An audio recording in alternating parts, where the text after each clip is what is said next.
So hi guys, நான் உங்கள்கிட்டலேருந்து அண்டபாணி.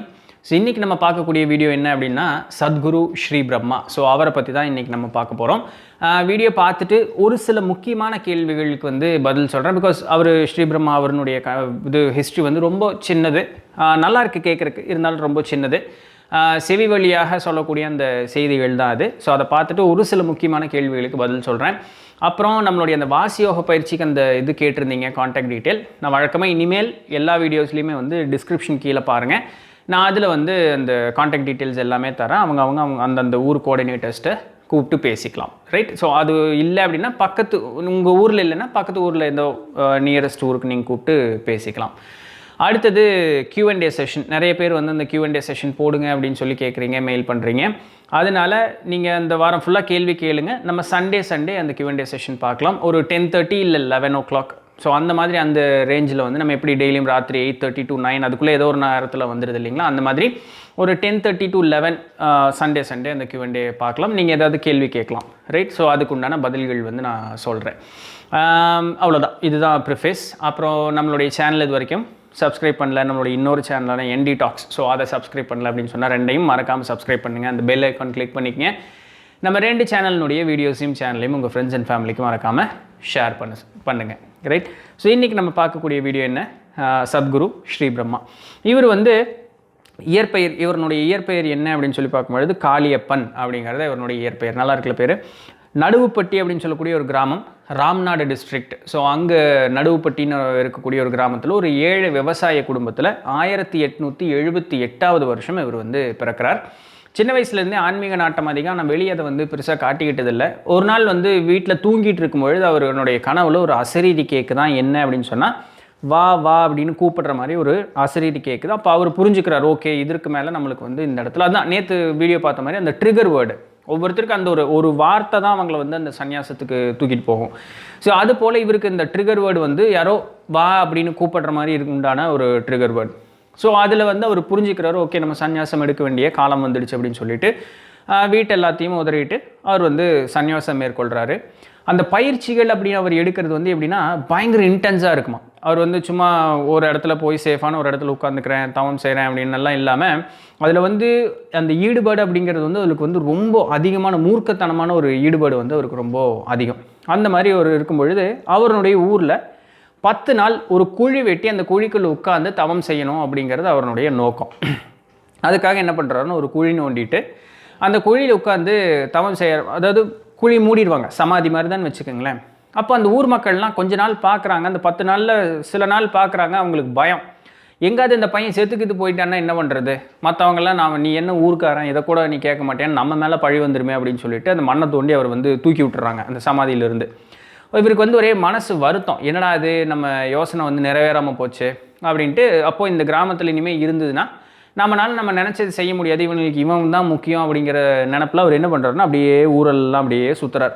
சுற்றும் பொழுது ஆண்டிப்பட்டி தாலுக்கா தேனி மாவட்டத்தில் இருக்கக்கூடிய ஒரு சின்ன கிராமம் சுப்பல்லாபுரம் அப்படின்னு சொல்லக்கூடிய ஒரு கிராமம். அந்த கிராமத்துக்கு வந்து வர்றாரு. வந்தோன்னா அந்த கிராம மக்கள் வந்து இவரை வந்து நல்லாவே வரவேற்கிறாங்க. அவங்க எங்கள் கூட இருந்துக்குங்க அப்படின்னு சொல்லிட்டு வந்து அவங்க வந்து தங்க வைக்கிறாங்க. ஒரு நாளைக்கு ஒரு வேளைக்கு அவருக்கு வந்து உணவு கொடுக்குறாங்க. நீங்கள் ஏன் ஒரு வேளை கொடுத்தாங்க அப்படின்னு சொன்னால் ரீசன் பின்னாடி சொல்கிறேன். அந்த மக்கள் வந்து எப்படி அந்த காலகட்டத்தில் இருந்தாங்க அப்படிங்கிற ஒரு காரணத்தினால இருந்தும் அவர் ஒரு சன்னியாசி அப்படிங்கிறதுக்காக அவர்களுடைய அந்த கஷ்டம் பார்க்காம கூட அவருக்கு வந்து தினமும் ஒரு வேளை வந்து அவருக்கு உணவு வந்து அவர்கள் தந்திருக்காங்க. அவர் தங்கிட்டு இருந்த இடம் எங்கே அப்படின்னு சொன்னால் அங்கே பக்கத்தில் இருக்கக்கூடிய ஒரு விநாயகர் கோயிலில் தான் அவர் தங்கிக்கு வரோம். அப்போ அந்த கிராம மக்களினுடைய அந்த ஈடுபாடும் அந்த பாசப்பிரியமும் இவர் மேலே இருக்கிறத பார்த்துட்டு இவருடைய உண்மையான நோக்கத்தை சொல்கிறார். இந்த மாதிரி நான் ஒரு குழி வெட்டி அந்த குழியில் ஒரு 10 நாள் உட்காந்து தவம் செய்யணும் அப்படின்னு விருப்பப்படுறேன், நீங்கள் வந்து அதுக்கு அனுமதிப்பீங்களான்னா அவங்களுக்கு ரொம்ப சந்தோஷம். தாராளமாக நாங்கள் இது பண்ணித்தரோம், உதவி பண்ணுறோம், உங்களுக்கு என்ன வேணுமோ கேளுங்க அப்படின்னோடனே சரி ஒரு 10 to 12 அடி ஆழத்தில் ஒரு குழியை வெட்டுங்க. வெட்டிட்டு கீழே வந்து ஒரு மரப்பலகையை போட்டு அந்த மரப்பலகைக்கு மேலே தர்பை புல்லுகள் எல்லாத்தையும் போட்டு, இப்படி தான் சமாதி கட்டுவாங்க ஆக்சுவலாக. ஸோ தர்பை புல்லெல்லாம் போட்டு நான் வந்து அதுக்குள்ளே உட்காந்துக்குவேன், நீங்கள் மேலே வந்து இன்னொரு மரப்பலகையை போட்டு மண் போட்டு மூடிடுங்க அப்படின்றாரு. 10 நாள் கழித்து 11ஆவது நாள் என்னை வந்து நீங்கள் எழுப்பணும். எழுப்பும் பொழுது ஒரு சில மூலிகை இதெல்லாம் சொன்னாராம். அது என்ன மூலிகைன்னு தெரியல. ஸோ அந்த மூலிகைகள்லாம் வந்து அரைச்சி மேலே பூசி கிட்டத்தட்ட ஒரு 1000 குடம் தண்ணி அவர் மேலே ஊற்றி வந்து அவரை எழுப்பணும். ஸோ இந்த ரூல்ஸ் அண்ட் ரெகுலேஷன்ஸ் எல்லாமே சொல்லிவிட்டு அவர் வந்து சமாதிக்கு போயிடுறாரு. அந்த ஊர் மக்களும் அது போலவே அதை பண்ணுறாங்க. 10 நாளும் வந்து அந்த ஊர் மக்கள் மெனக்கெட்டு அவருடைய சமாதியை சுற்றி காவலுக்கு நின்னாங்களாம். காரணம் என்னென்னா, எந்த விதமான சத்தம் வந்துடக்கூடாது, எந்த விதமான அவருக்கு அந்த ஆபத்து வந்துடக்கூடாது அப்படிங்கிற ஒரு காரணத்துக்காக 10 நாளும் அவர்கள் வந்து காவலுக்கு நின்றுருக்காங்க. 11ஆவது நாள் அவர் எப்படி அவரை எழுப்பணும் அப்படின்னு சொன்னாரோ அதன்படியே அவர்கள் வந்து எழுப்பியிருக்காங்க. அவருடைய அந்த சமாதி நிலை அப்படிங்கிறது சக்ஸஸ்ஃபுல்லாக முடிஞ்சிருச்சு. அப்போது கொஞ்ச நாள் அவர்கள் கூட இருந்து அவர்களுடைய இந்த பாசபிரியத்திற்காகவும் தன்னை பாதுகாத்திற்காகவும் அந்த ஊர் மக்களுக்கு நிறைய நன்மைகள் வந்து அவர் செஞ்சுருக்காரு. அற்புதங்கள் அப்படிங்கிறது அவருடைய வாழ்க்கையில் சராசரியாக தினசரி செய்யக்கூடிய விஷயங்கள். ஒரு பையனை வந்து தண்ணியில் நடக்க வைக்கிறது, ஒரு ஊமையை பேச வைக்கிறது, இந்த மாதிரி சராசரியான விஷயங்கள் பண்ணுறது இவருடைய வாழ்க்கையில் அன்றாடம் நடக்கக்கூடிய ஒரு விஷயம் அற்புதங்கள் அப்படிங்கிறது. அப்போது அந்த ஊரை விட்டும் போகிறதுக்கு ஒரு நாள் வரும்பொழுது அப்போ அந்த கிராம மக்களை கூப்பிட்டு சொல்கிறாரு, நீங்கள் என்ன பண்ணுறீங்க அப்படின்னு சொன்னால் வருஷம் குரு பூஜை அப்படிங்கிறத நடத்தணும். எப்போ அப்படின்னா அமாவாசைக்கு அடுத்த நாள், ஒரு மாதம் ஜூலை மாதம் வரக்கூடிய அமாவாசைக்கு அடுத்த நாள் ஆரம்பித்து தொடர்ந்து 3 நாட்கள் வந்து நீங்கள் குரு பூஜை நடத்தணும். அப்போ அந்த குரு பூஜைக்கு கலந்துக்கு வரக்கூடிய அந்த சாதுக்களுக்கு வந்து நீங்கள் அமுது படைக்கணும் அப்படிங்கிறது தான் அவருடைய ஒரே நிபந்தனை. அந்த கிராமம் வந்து ரொம்ப அந்த சுபலாபுரம் அப்படிங்கிறது அவர் இருந்த பீரியடில் வந்து ரொம்ப வறட்சி மிகுந்த ஒரு கிராமம்.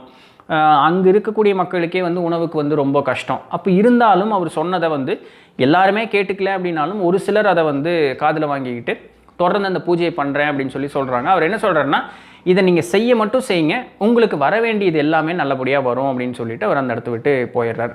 அவர் சொன்னதற்கு ஏற்ற மாதிரியே அந்த கிராமம் இந்த பூஜைகளை செய்ய ஆரம்பித்ததற்கப்புறம் செல்வம் கொழிக்கக்கூடிய கிராமமாக அந்த கிராமம் மாறிடுச்சான். நீர்வளம் அதிகமாகிடுச்சு, நிலவளம் அதிகமாகிடுச்சு, எங்கே பார்த்தாலும் பச்சை பசேல்னு இருக்கக்கூடிய ஒரு நிலை வந்துடுச்சு. ஸ்ரீ பிரம்மா அவர் சொன்னதற்கு ஏற்ற மாதிரியே அந்த இடம் வந்து ரொம்ப செல்வம் கொழிக்கக்கூடிய இடமாக மாறிடுச்சு அப்படின்னு சொல்லிட்டு இன்றைக்கி வந்து நிறைய அந்த குரு பூஜைகள் நடக்கிறதும் அந்த இடத்துல தீவிரமான வழிபாடுகள் நடக்கிறதும் இருக்குது. இவர் வந்து ஒரு இடத்துல இருந்தாரா அப்படின்னு கேட்டால் ஒரு இடம் அப்படின்னு சொல்லி இவருக்கு எங்கேயுமே கிடையாது. இவர் வந்து அவர் சொந்த ஊர் நடுவுப்பட்டி விட்ட இங்கே சுபலாபுரம் வந்தார். அங்கேருந்து பழனியிலேருந்து ஊட்டி, நீலகிரி, அதுக்கப்புறம் அங்கேருந்து நம்ம கோயம்புத்தூர். ஸோ இந்த மாதிரி ஊராக அப்படியே நடந்துகிட்டே நாடோடி தான் அப்படியே இருக்கிறதா அவருடைய வழக்கம். இப்படி இருக்கிறவர் கடைசியாக வெள்ளிங்கிரி மலை அடிவாரத்தில் வந்து இருந்து சில நாட்கள் இருக்கார் அந்த இடத்துல. அந்த ஊர் மக்களும் நிறைய அற்புதங்கள் செஞ்சதாக சொல்கிறாங்க. கடைசியாக அவருடைய சமாதி நிலை எங்கடைகிறாருன்னா வெள்ளிங்கிரியினுடைய 7வது மலையில் தான் வந்து அவருடைய பூதவுடல் அப்படியே காத்தோட அதை கரைச்சிட்டாராம். அந்த மாதிரி தான் சொல்கிறாங்க. ஸோ இப்படி வள்ளலார் இது பண்ணார். அந்த மாதிரி கரைச்சிட்டு அவர் வந்து சமாதி நிலை அடைஞ்சிட்டார். நான் திரும்ப வருவேன் அப்படிங்கிற அந்த ஒரு வாக்கு சொல்லிட்டு போனதாக சொல்லியிருக்காங்க. ஸோ அவருடைய வருகைக்காக வெயிட் பண்ணிகிட்ருக்காங்க அங்கே இருக்கக்கூடிய மக்கள். ஸோ இதுதான் வந்து சத்குரு ஸ்ரீ பிரம்மா அப்படிங்கிறவருடைய வரலாறு. அவர் திரும்பி வந்துட்டார் அப்படின்னு சொல்லிட்டு ஒரு சில எக்ஸாம்பிள்ஸ் கீழே கமெண்ட் போடுவீங்க. இப்போவே டிஸ்க்ளைமரை சொல்லிடுறேன், 100க்கு 1000% எனக்கு அதில் நம்பிக்கையே கிடையாது. நீங்கள் கமெண்ட் போடுறத படிப்பேன், அதனால் சொல்ல வரேன், மற்றபடி வேறு ஒன்றும் இல்லை. ஸோ ஒருத்தங்க கேள்வி, இதுதான் அவருடைய வரலாறு. இப்போ நான் அந்த கேள்வி பதில்கள் வந்து கொஞ்சம் ஃபாஸ்ட்டாக சொல்லி முடிச்சிடுறேன். ஒருத்தங்க நம்மளுக்கு வேண்டப்பட்டவங்க ஒருத்தர் கேள்வி கேட்டிருந்தாங்க, நட்சத்திரங்களின் அடிப்படையில் சித்தர்களை வழிபடலாமா அப்படின்னு சொல்லி கேட்டிருந்தாங்க. ஏன்னா ஒரு சித்தர்கள் வந்து இந்த நட்சத்திரம், இந்த திதி, இந்த மாதத்தில், இந்த வருஷத்தில் பிறந்தாங்கன்னு போகநாதர் அவருடைய 7000ல் அந்த கணக்கு கொடுக்குறாரு.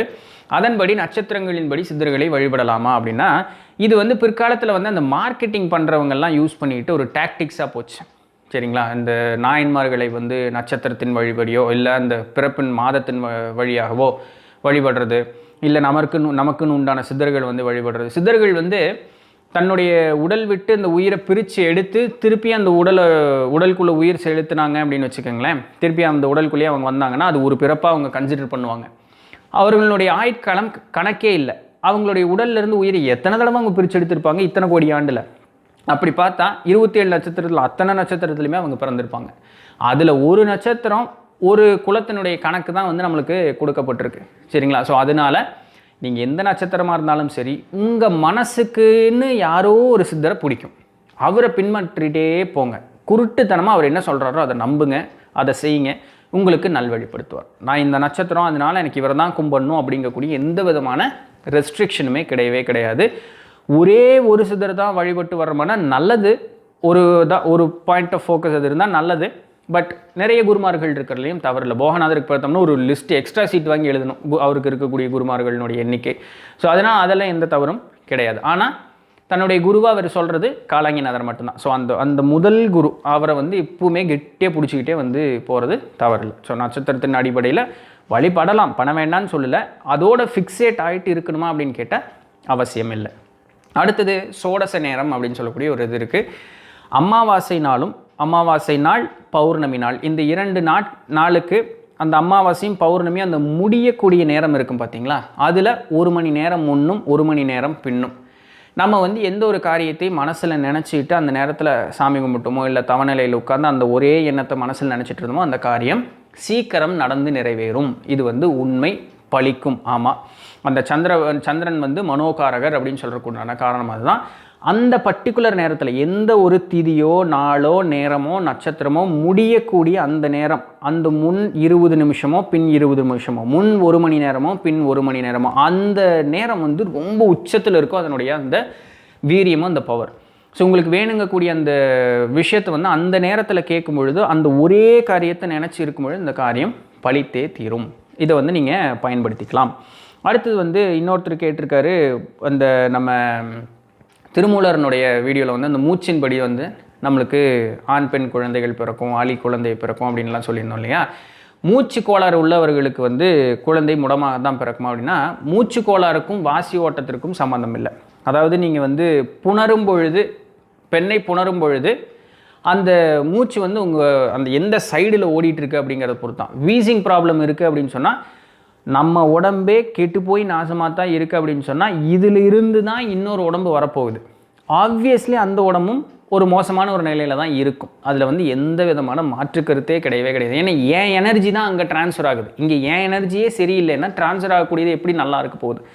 ஸோ ஆப்வியஸ்லி அந்த குழந்தை வந்து ஏதோ ஒரு விதத்தில் அந்த முடமாக தான் இருக்குமா அப்படின்னு கேட்டால் இல்லை, ஏதோ ஒரு வகையில் அந்த குழந்தையினுடைய உடலில் வந்து அந்த ஹெல்த் இஷ்யூஸ் கண்டிப்பாக இருக்கும்.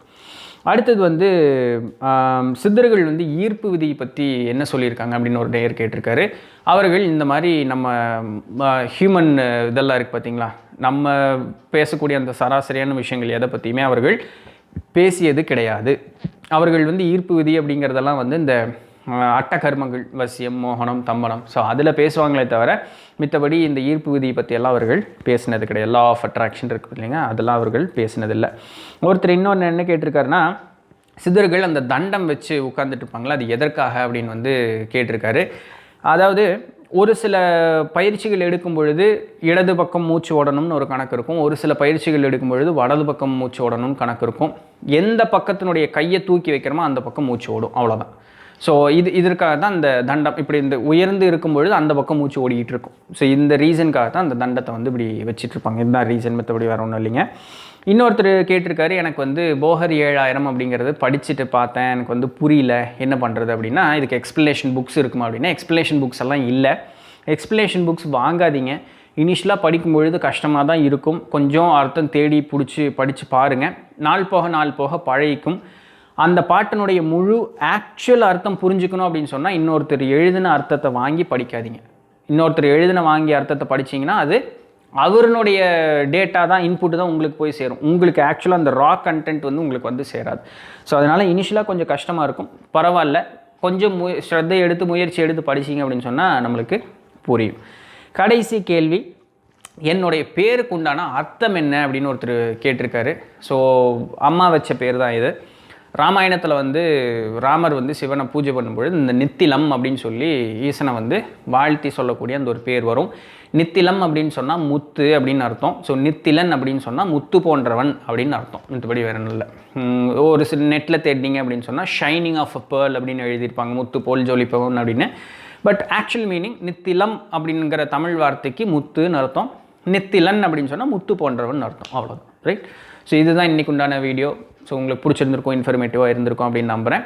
நாளைக்கு வேறு ஏதாவது ஒரு சுவாரஸ்யமான செய்தியில் மீட் பண்ணுற வரைக்கும் தொடர்ந்து இணைந்தீர்கள். நான் உங்கள் இடத்துல தண்டபாணி. நன்றி, வணக்கம்.